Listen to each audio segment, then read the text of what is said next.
Salam aleykum.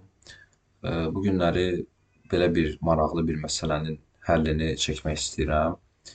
Demək, məsələmiz nədir? Baxaq məsələyə.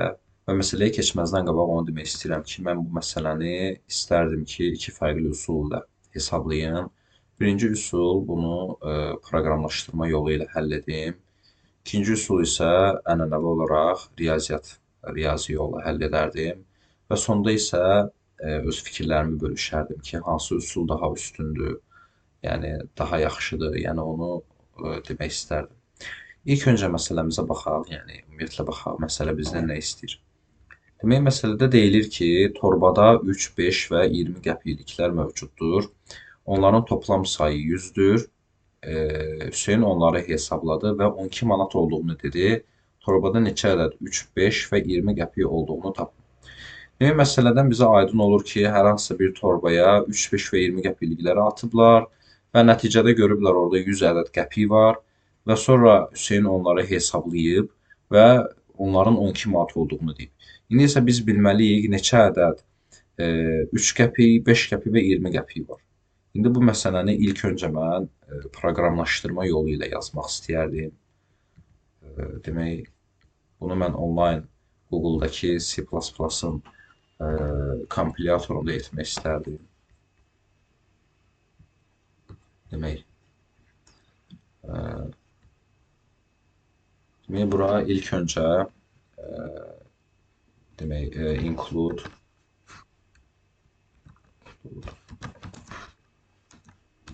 mass riyazi hesablamalar tanısın deyə bu kitabxananı açmaq istərdim burada. Daha sonra demək, bura bir şey yazıram. Using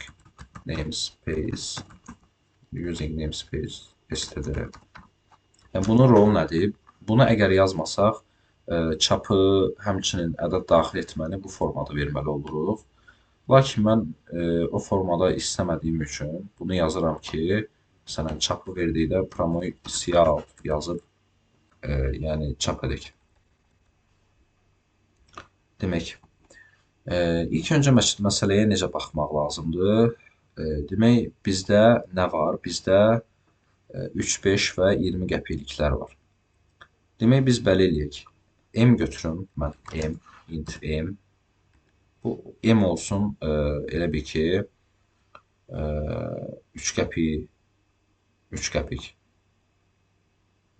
Necə olur? 0, 0, tam %3. Bu olsun 3 qəpik. Sonra digər bir dəyişən götürürəm. N. Bu da olsun N. O olsun 5 qəpik. Daha sonra K dəyişənini götürürəm. O da olsun 20 qəpik.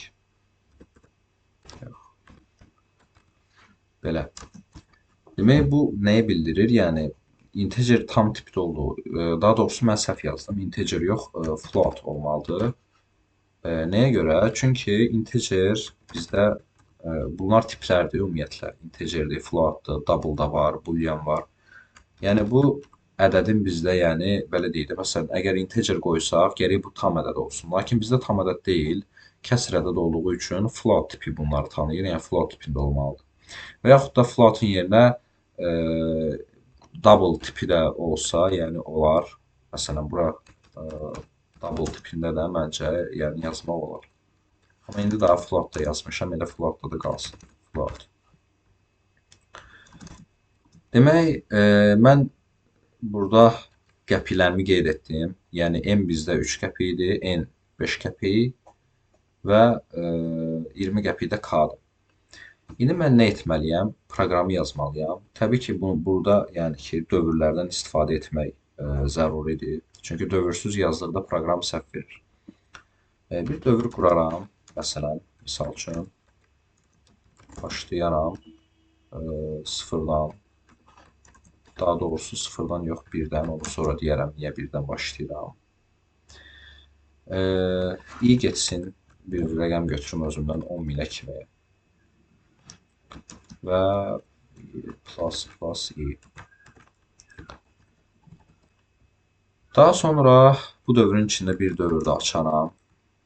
Məsələn, for int i bərabərdir, o da olsun 1, i Yox, bunu belə etmərəm. İndi izahlayacağım.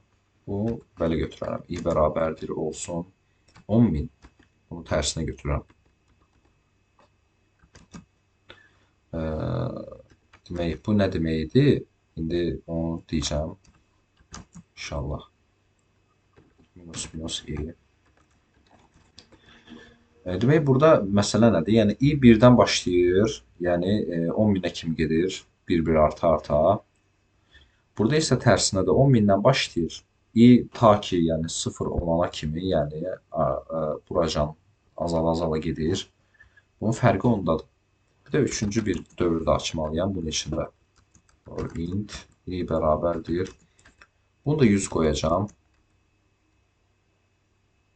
Sonra baxarıq, dəyişərik. 1000 qoyaram, baxaram qiymətlərə. Bu da 0 kiçikdir. I belə yazıram.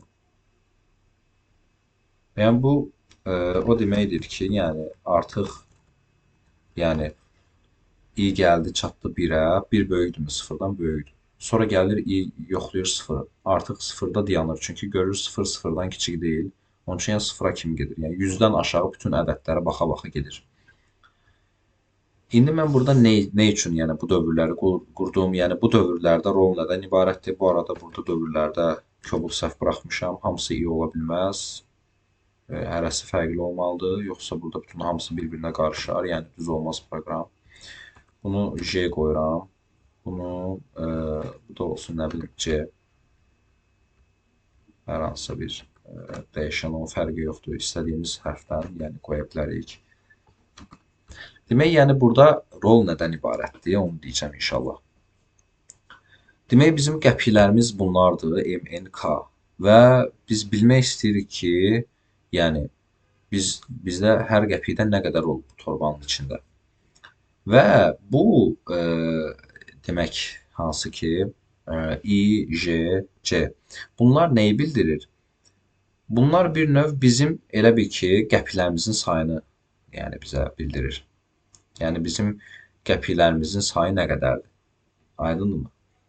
Yəni M bizim 3 qəpiyimizdir, N bizim 5 qəpiyimizdir, K bizim 20 qəpiyimizdir. Və bu demək dövrün içindəki dəyişənlər isə, yəni onlardan nə qədər olduğunu, yəni bizə bildirir. Və onun üçün birinci şərt odur ki, onlar 100 dənə idi. Yəni o qəpiklər ümumiyyətlə 100 dənə idi. I, J, K. Onun üçün yazıram ki, I üstəgəl J üstəgəl K bərabər olmalıdır 100. Yəni torbada 100 ədəd qəpik var. Sonra bu şərtin içində də bir şərt yazıram. O nə şərtdir? Demək, if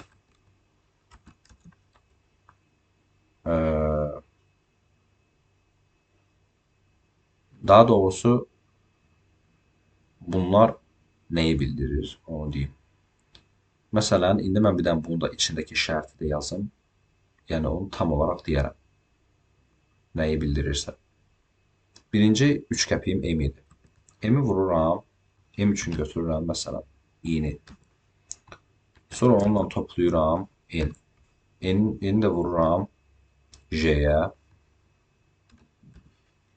Sonra da onu da toplayıram K. K-nı da vururam C-yə. Və alınıb məndə 12 manat. İndi bunu deyəcəm mən. Tam olaraq. Yəni kodu tam olaraq mən sonda o öz yerində onu izahlayacağım. Hər bir nöqtəsi nə üçündür və s. Bunların hər birini inşallah tək-tək qeyd edəcəm ki, heç bir sual və s. qalmasın.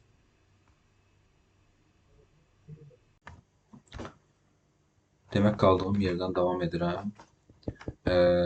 Proqramın bu yerinə kimi gəldim. Demək, bundan sonra nə etmək lazımdır? Məlum məsələdir ki, bir dənə də burada yəni bir açıqlama verim. Bu mənim qəpiyimdir. 3 qəpiyi. M mənim yəni 3 qəpiyimdir. Buranı izahlayayım, daha sonra inşallah davamını keçəcəm. Demək, N 5 qəpiyidir və K 2 qəpiyidir. Yaxşı, bu I, J və C. Yəni bunlar nəyi bildirir? Bunlar nə üçün lazımdır? Bunları indi izahlayıram. Bunlar dövrdür, yəni və dövrdə demək bu onu bildirir ki i sıfırdan başlayır, 10 binə kimi gedir və bir-bir artır. Və həmçinin J-də tərsinədir. J 10 bindən başlayır, sıfıra kimi gəlir, bir-bir azala-azala. Bu da C-dir, bu da 100-dən başlayır, sıfıra kimi azala-azala gəlir. Və bu yəni nəyi bildirir? Bu i, J və C bizdə hər bir qəpikdən nə qədər olduğunu bildirir. Onların nə qədər sayının olduğunu bildirir. Məsələn, mən burada yazmışam ki, M vurulsun i. M mənim 3 qəpiyimdir. 3 qəpiyi demək mən vururam i-yə. Yəni onu bildirir ki, yəni nə qədər nə qədərdirsə. Məsələn 20-dirmi, 10-durmu, 30-durmu, yəni onu bildirir. Həmçinin K-da, həmçinin J və K, C-də. Onlar da yəni ki, J məndə 5 qəpiklərin nə qədər olduğunu bildirir. Çünki N məndə 5 qəpikdir, N-i J-yə vurmuşam. K da məndə 20 qəpikdir və C də onun sayını bildirir, ona vurmuşam. Yəni burada belə bir problem yoxdur. Yəni yerini dəyişib də yəni vurmaq olar. Yəni məncə yəni. Çünki sadəcə mən özüm nəyə görə belə vurdum? Yəni ardıcıllıqla uyğunluq olsun deyə. Birinci necə MNK gəlib, burada da IJC getdim, yəni bu cür. Yəni bu onu bildirir. Və bu nə deməkdir? Sayları toplam 100-dür. Necə ki misalın şərtindəki kimi toplam 100 qəpik var orada. Və onları hesablayanda 12 manat eləyib. Bu məndə bir şərtdir ki, şərt odur ki, sayları 100 olmalıdır. İkinci şərt də odur ki, onları hesablayanda 12 manat olmalıdır. Və burada arxa tərəfdə bizim görmədiyimiz proqramın yəni kompilyator tərəfində, belə deyək, yəni görmədiyimiz hissədə əməliyyat necə gedir? Yəni buradan elə bir rəqəm seçir ki, hər bir dövrdən, yəni bu iki şərtə uyğun olsun. Bu iki şərtə uyğun olsun. Hansı ki, o sayları toplayanda 100 eləsin və həmçinin o seçdiyi ədədləri də hesablayanda 12 manat eləsin. Yəni bu qədər yəni məsələni dəqiqliyi ilə hesablayır. Və indi isə yəni gəldik demək olar proqramın son hissələrinə. Burada indi son olaraq nə etməliyik? Son olaraq bizə lazımdır ki, yəni misal bizdən nə istəyirdi? İstəyirdi ki, biz qeyd edək ki, 3 qəpikdən bu qədərdir, 5 qəpikdən bu qədər, 20 qəpikdən bu qədərdir. Və onu biz bayıra çıxarmaq üçün indi, bu da dediyim kimi, o saylar bizdə bunlardır. Bu IJC.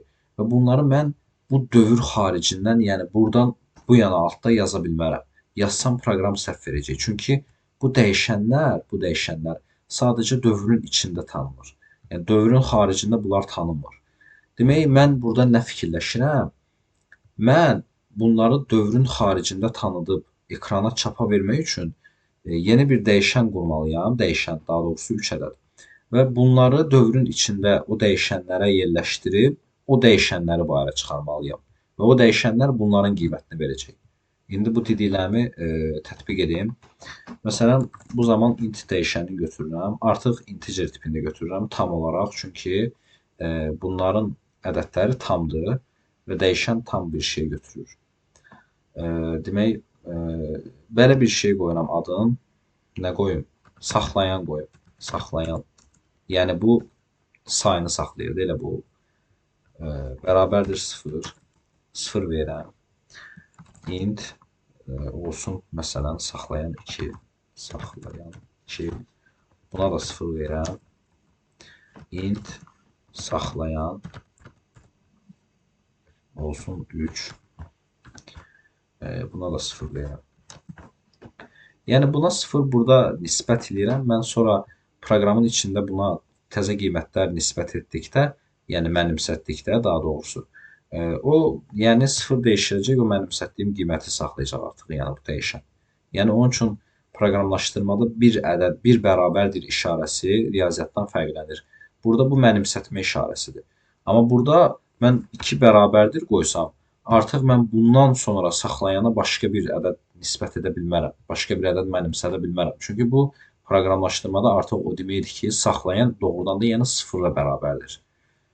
Yəni 2 bərabərdir burada, həqiqi bərabərdir rolunu oynayır riyaziyyatdakı.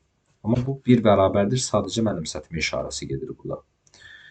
Demək, indi burada mən nə edirəm? Yazıram saxlayan bərabərdir. Birincisinə verirəm i-ni, sonra saxlayan 2-yə verirəm j, saxlayan üçüncüsünə də verirəm k. Daha sonra artıq bunları çölə çıxarmağa başlayırım. Artıq misalın proqramın kodun sonlarına doğru demək olar çatmışam. Demək, mən nə edirəm? Belə deyim, cout. Bura yazım ki, məsələn,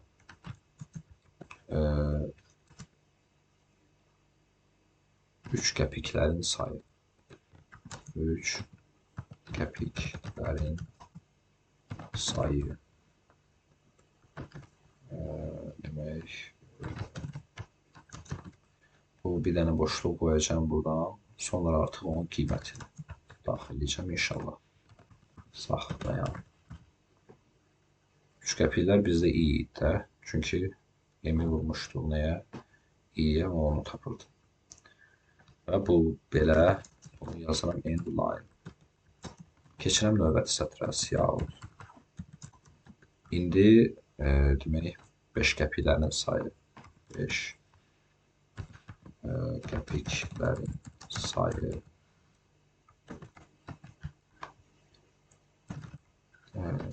Belə. Olsun, saxlayan 2-dir o. 5 qəpikləri saxlayır. Yazıram end line. Belə eləyim. Kod tam aydın görünsün aşağısı da. Cout. Demək, bu da olsun. 20 qəpiklərin sayı. Demək, belə. Saxlayan 3 end line. Tamamdır. İnşallah bundan sonra cavabı bizə verməlidir. İndi müəyyən sintaksis səhvlər var. O səhvlərə baxım, nə edirsə. Demək, burada 44-cü sətirdə nəsə mötərizə işarəsi var.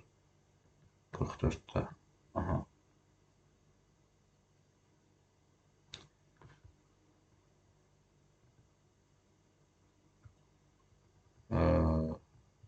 Demək, belə mötərizə səhvi gəlibsə, demək, baxmaq lazımdır burada tək-tək mötərizələrə.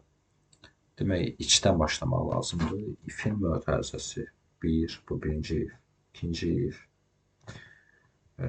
üçüncü for, ikinci for. Aha, problem bir də, üçüncü forun heç bunun bağlanan mötərizəsi yoxdur. Problemin həlli budur. Bir dənə bunun mötərizə atsam, problemin həlli olur. Problem aradan qaldırıldı. Allahın izni ilə. İndi isə mən nə edirəm? Cavabı gözləyirəm sadəcə. Bəli.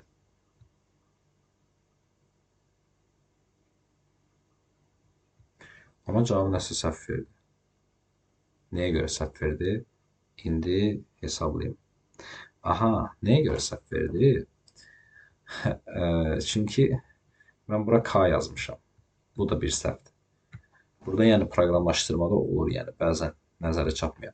Mən bura K-nı vermişəm. K-nı vermişəm. İndi siz lap bu səhvdən də hətta bəzi şeylər öyrənmək olar. Nə öyrəndim mən bu səhvdən? Demək, K nə idi bizdə? K bizdə float tipində olan 0,2-ni saxlayan bir dəyişən, 20 qəpiyi saxlayan, belə deyək də, loru dildə bir dəyişən idi. Və demək, mən çaşıb saxlayan 3-ə K-nı nisbətləmişəm, hansı ki, buna C-ni verməliyəm. İndi buna K-nı verdikdə saxlayan özü də integer tipindədir. Və integer tipində də kəsr ədəd ola bilməz. Onun üçün o mənə 0 verib, tam ədəd verib. Buradan da belə bunu da bir qayda kimi öyrənmiş olduq. İndi isə mən bunu düzəltmək üçün sadəcə buna C verməliyəm. Onsuz da düzəlir. Sadəcə elə səhv olması da biraz bizə müsbət təsir elədi ki, biz orada qaydanı bildik. Mən belə başa düşdüm ki, bu misal ağır misaldır. Yəni necə? Çünki əməlli yer aparan misaldır. Nəyə görə? Çünki cavabı çox gec verir. Adətən yəni bu cür məntiqi misallar işləyən zaman cavab tez gəlir. Onun üçün cavab gec verir. Demək, nəticə bizdə çıxdı. 3 qəpiklərin sayı 40-dır. 5 qəpiklərin sayı 8-dir. 20 qəpiklərin sayı isə 52-dir. İndi maraq üçün baxsaq, 40 üstünə 8, 48, 52, 100 eləyir. Demək, toplamda dediyimiz kimi 100 ədəd qəpik var və onları da demək hesablayanda 12 manat eləyir. Yəni tam olaraq bizim misalımızın uyğun cavabıdır. Yəni burada bu yəni proqramlaşdırmanın yəni üstünlüyü nədir? Mən hələ bunu riyazi cəhətdən həll etməmişəm. İnşallah niyyətim var ki, bunu riyazi cəhətdən də həll edim və onun da videosunu çəkim, yerləşdirim kanala. Onlar ayrı-ayrı videolar kimi gələcək inşallah. Birinci bu gələcək, sonra riyazi həlli.